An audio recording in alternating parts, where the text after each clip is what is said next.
The Cleveland Browns travel to Denver to face the Broncos on Sunday. Denver is currently installed as a 13-point favorite in this game on BETDAQ.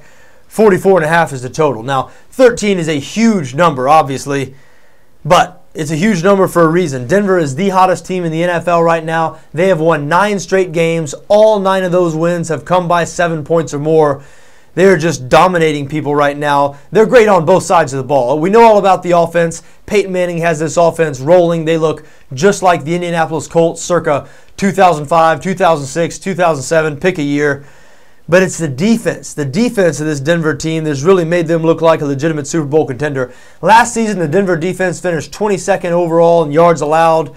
They allowed more 40-point games than any defense in the NFL this season. Right now, they're 4th in total defense, 5th in points allowed. They're actually top 10 in every major statistical category. That's total defense, pass defense, rush defense, and points allowed. So there's just no weakness on this Denver Broncos team right now. If you're trying to poke holes in them, the only thing you could say is during this 9-game winning streak, 7 out of those 9 wins have been against losing teams. So I guess they haven't really been tested against good competition for quite a while.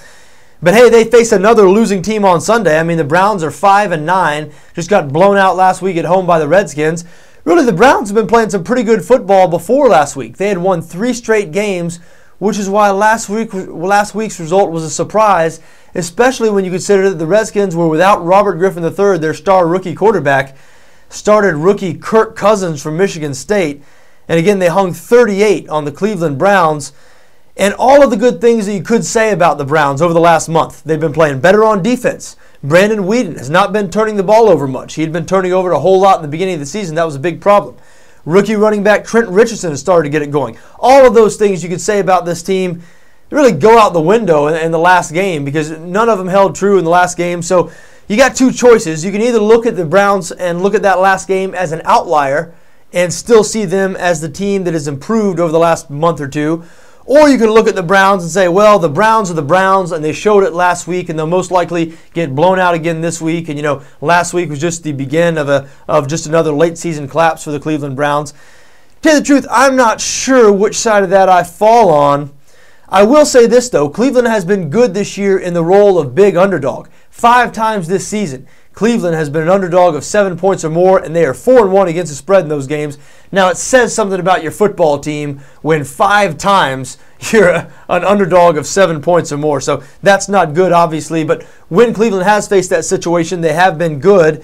Denver, on the other hand, even though they've won their last 9 games by 7 points or more, they've not been good covering big numbers.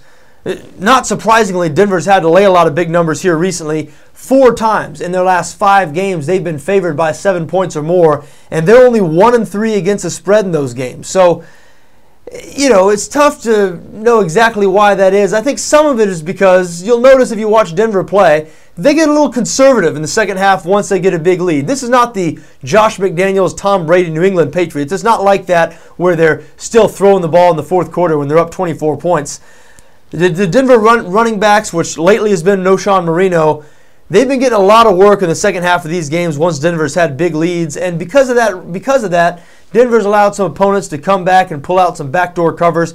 Wouldn't be surprised to see something similar to that this week against the Cleveland Browns. 13 is such a big number. And given the recent history of both these teams, as we said, Cleveland has been good as big underdogs. Denver has not been good as a big favorite.